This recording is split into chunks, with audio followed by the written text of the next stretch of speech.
some of the new stuff we're going to reveal today is that you get to play the first level as Darth Vader. So you're attacking the planet Kashyyyk. Your Imperials are bombing the Wookiees and basically taking over the planet.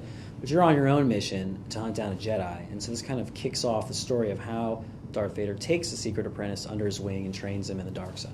Darth Vader is very powerful, but he's limited. He doesn't have lightning. He doesn't double jump. He walks with a purpose. Darth Vader doesn't run. You know, you get that what you expect from him. Then the apprentice is this huge contrast. He's fast, he's agile, he's double jumping, he's dashing, he's got all these powers, but he's still weak, he's still learning. So we take you through that progression of how you gain more powers. It's a great showcase for the cool technologies that we have. Right off the bat, you're going to have this huge DMM door. The Wookiees have barricaded your path, and you go up as Vader, and you do this big, huge charge push, and you just blow it away, and it's this massive explosion of wood and metal, and stuff goes flying. And then one of the great examples that's just come online recently is this kind of ability to combine a guy who's got euphoria and you have the havoc behavior, so the physics, you throw him at a DMM object like a metal door, and you can actually batter down doors with troopers or Imperials or the guard that you see, and you can actually bust through things. That was something that we technically couldn't do until very recently.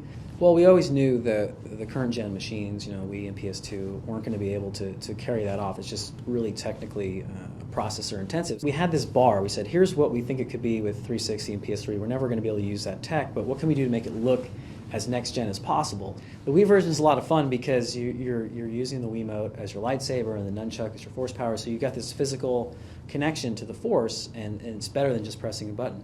Yeah, so the Wii, which shares the single-player story with PS2 and PSP, is going to feature 5 missions in 3 locations that you won't find on 360 and PS3. So one of those is Jedi Temple. You're going to go back to the Jedi Temple a couple times. Darth Vader sends you there as a secret apprentice to kind of go through these Jedi trials, and so we've created a lot of new characters and a lot of content that you won't find.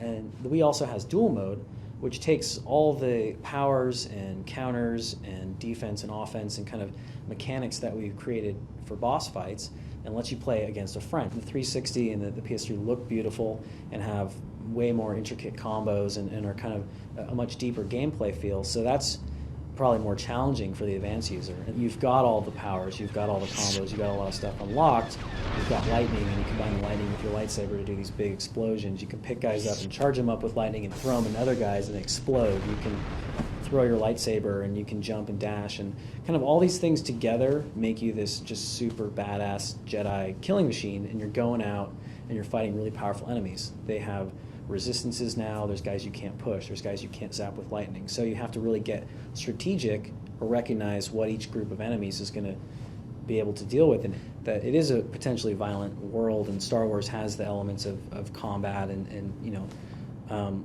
at the same time we didn't want to push the envelope. This isn't going to be the most violent game ever, so we don't chop people in half and we don't cut people's heads off and there's no blood, and I think that's directly because we want to make sure we're working with the ratings boards and all the different territories so that, one, we can hit a bigger audience, but two, we're not trying to, it's not gratuitous in any way. That's not what Star Wars is about.